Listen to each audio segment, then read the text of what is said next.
मेरा नाम मोहम्मद वसीम है। मैं निवासी खतौली का रहने वाला हूँ, जिला मुजफ्फरनगर का। मैं यहाँ हल्द्वानी में फेरी का कार्य करता हूँ। हम हल्द्वानी बैंड पे गए थे, तो वहाँ एक गांव ग्रामीण आया, उसने मेरा सत्यापन मांगा। मैंने उसको सत्यापन दिखाया। सत्यापन देखने के बाद आधार कार्ड मांगा। आधार कार्ड देखने के बाद उसने अवैध व्यवहार किया मेरे साथ, जैसे कि गलत व्यवहार ऐसा किया। उसने मेरे कार्ड फाड़ दिए, सत्यापन भी फाड़ दिया और बोलने लगा, यहाँ बोर्ड नहीं देखा आपने गांव से बाहर, यहाँ फेरी वालों का आना मना है और मुसलमान है, तू तो वैसे भी कटवा तो आना वैसे ही मना है।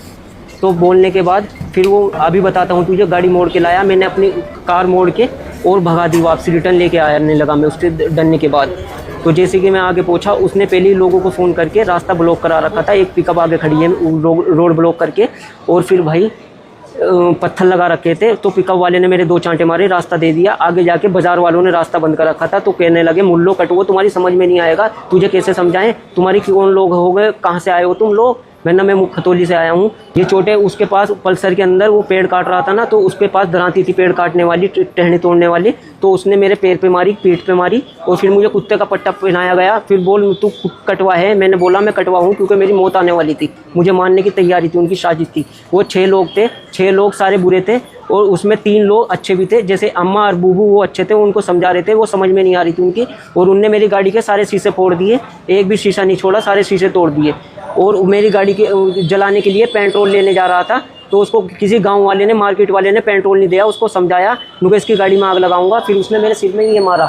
तो मारने के बाद मेरा सामान भी छीना। शराबी जो उसके साथ उसके ग्रुप का आदमी था, उसने 2000 रुपये छीने, और मेरी 22 कालीन छीनी, 9 तिरपालें छीनी, अपने घर पे भी छीन के रखी, मार्केट वालों ने भी छीनी। और फिर उसको देखने लगा, नुके लाओ गाड़ी के भी पेपर दो। गाड़ी के पेपर ओके हैं, मेरे भाई के नाम है, लोकल का अल्मोड़ा का नंबर है वो जब भी उसने बदतमीजी की, यहाँ आना मना है, कटवों का सख्त आना मना है।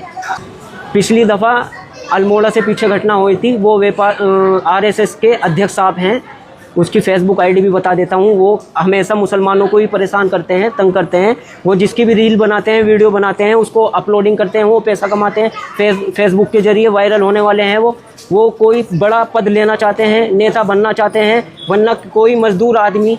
एक बात बताइए, आप दूसरे देश से छोड़ के, शहर से छोड़ के काम करने आ रहा है, वो चरस इसमें यह नशा क्यों बेचेगा? जब वो मेहनत करके कमा के अपने बच्चों का, अपने परिवार का पेट भर रहा है, वो नशे की चीज़ें क्यों बेचेगा? ये नशा बताते हैं, खुद बेचते हैं, खुद बोते हैं, वो लोगों को, भारी लोगों को बोलते हैं नशा बेच रहे हो। नशा बेचने वाला ऐसा नहीं होता। आज लोग थे। ये मेरी पीठ पे देखो कितना वार कर रखा है उसने, ये मेरी यहाँ चोट मार रखी है, और मेरे दोनों शोल्डरों पे भी मार रखी है, सर में मेरे टांके लगे हैं। जबकि मैं 2 पैसे का मजदूर हूँ, 2 पैसे कमाने जा रखा था, तो उसे 2 पैसे भी हजम नहीं हो रहे हैं। फिर इंसान ऐसे में आके क्या करेगा? जब 2 पैसे दूसरे देश से कमाने आ रहा है, या तो जब मजबूर करोगे तो क्या करेगा? अब मेरे साथ ये घटना हुई, मैं क्या करूँगा? बच्चे पालने हैं, 3 बच्चे हैं मेरी वाइफ गर्भवती महिला है, अगले महीने उसकी सर्जरी होने वाली है। जबकि मैंने उसके पैर पकड़े, भाई मेरे बच्चे वीरान हो जाएंगे, मेरे 2 बच्ची हैं, दोनों लड़की हैं, मेरे फादर एक्सपायर हो चुके हैं, मुझे छोड़ दे, मैं तेरे आगे हाथ जोड़ता हूँ, आज के बाद तुझे इस एरिया में नजर ही नहीं आऊँगा। वो उसने बोर्ड लगा रखा है, गांव के ग्रामीण लोगों ने बोर्ड लगा रखा है, जो ये गांव के छोटे छपरी नेता होते हैं, ये बोर्ड लगा लेते हैं, नेता बनने की सोचते हैं। ये बोर्ड लगा रखा है, फेरी वालों को आना सख्त मना है, भारी लोगों को आना सख्त मना है। क्या उत्तराखंड हमारा नहीं है? ये हिंदुस्तान में नहीं है? कोई मैं पाकिस्तान से आया हूँ? मैं भी तो पाकिस्तानी नहीं हूँ, मैं भी तो हिंदुस्तान का नागरिक हूँ। उत्तराखंड भी तो पहले उत्तर प्रदेश में था, अभी तो अलग हुआ है। प्रशासन से और पुलिस से क्या गुहार लगाते हैं, क्या कुछ कहना चाहते हैं? मैं गरीब आदमी हूँ, मेरी गाड़ी में पूरा नुकसान किया गया है, आगे पीछे फ्रंट के साइडों के सारे मीनर तोड़े गए हैं। फ्रंट लाइट 4000 रुपये की आती है, दोनों लाइटें तोड़ी गई हैं, मीनर सारे तोड़ दिए, कुछ नहीं बचा है मेरी गाड़ी में। मेरा माल छीना गया है, कहाँ से करूँगा मैं कारोबार? कहाँ से लाऊंगा सामान? व्यापार करने के लिए पैसा भी तो चाहिए, चोरी करूँ अब? उसने तो छीन लिया, उसने तो मेरा नुकसान कर दिया। जब वहाँ से धाना चूली से गाड़ी लेके आ रहा हूँ, उस पर 1 ब्लैक कलर की पल्सर है, एक कैंटर बना रखा है उसने पानी ढोने के लिए, वो होटलों में पानी पहुँचाता है। जिस होटलों में पानी नहीं आता, वो टेंट लगा के उसमें सुविधा देते हैं वो पानी पहुँचाने की। ये मुजफ्फरनगर का लड़का है, ये सारी कारगुजारी आपने सुन ली है। उत्तराखंड में जगह जगह लोगों ने बोर्ड लगाए हुए हैं कि यहाँ पर मुसलमानों का आना प्रतिबंध है। ठीक है, अब सोचने वाली बात यह है कि उत्तराखंड मुल्क भारत से अलग है, तो उसके लिए पासपोर्ट की ज़रूरत पड़ेगी, या वीज़े की ज़रूरत पड़ेगी, या किसी से परमिशन की ज़रूरत पड़ेगी।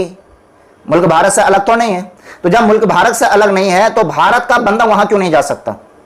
चाहे वो कारोबारी लाइन से हो या किसी रिश्तेदारी लाइन से हो, तो वो क्यों नहीं जा सकता वहां पर? और जब बोर्ड वहां पर इस बात को लेकर लग रहा है तो वहां का जो प्रशासन शासन वगैरह है वो इस बात पर कार्रवाई क्यों नहीं कर रहे? भाई आपने ये बोर्ड क्यों लगाया है? उन लोगों पर कार्रवाई क्यों नहीं हो रही? और उत्तराखंड में ऐसे बहुत सारे वाकयात सामने आ चुके हैं, ऐसी वीडियो बहुत सारी सामने आ चुकी हैं कि जो बड़े बड़े बोर्ड उन्होंने लगाए हुए हैं, और ऐसी बहुत सारी वहां से वीडियो आ चुकी हैं, खबर आ चुकी हैं कि वो मुसलमानों को पकड़ पकड़ के टारगेट करते हैं, मारते हैं उनको। अब देखिए यहां पर इस बंदे के साथ कितनी बड़ी गुंडागर्दी की है।